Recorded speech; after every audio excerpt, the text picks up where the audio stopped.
America is springing forward tonight for daylight savings time, as we do every March. But more than losing an hour of sleep comes with another downside. It could harm your health. Newswatch reporter Jillian Risberg spoke with a renowned Beckley psychiatrist about the sleep debate.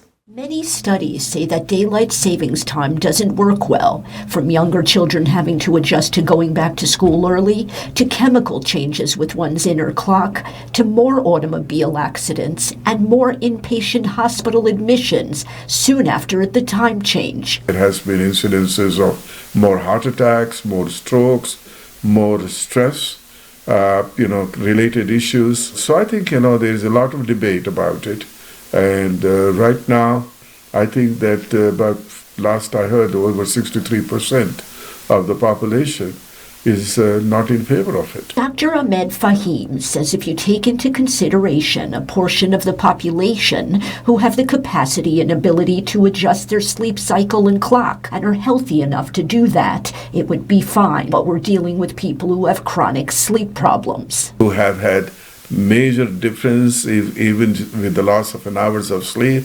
You're talking about people who worked shift work, who have to make adjustment already, and then, this one throws them off. And elderly, I think, the people, we have pre-dementia, cognitive impairment, they have major problems in adjusting. Well, sleep is vital. It's not such an integral part of life anymore. People who don't get adequate sleep, at least 7 or 8 hours, the doc says often they have major health problems. Including, illnesses that you wouldn't even think about.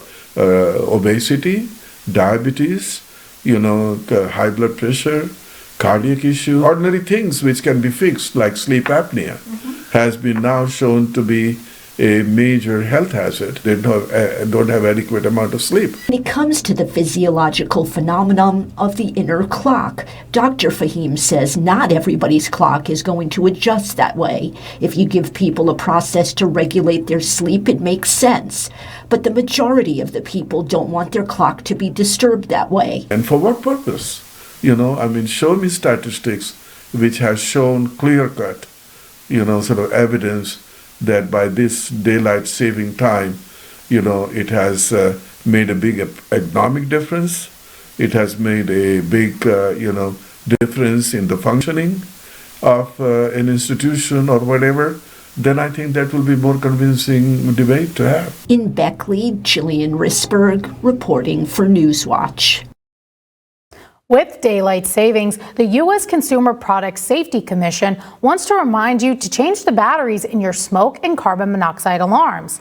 This is because many may not think to do it, as most electronic devices with clocks adjust automatically nowadays, whereas smoke and carbon monoxide alarms need a little extra check now and again.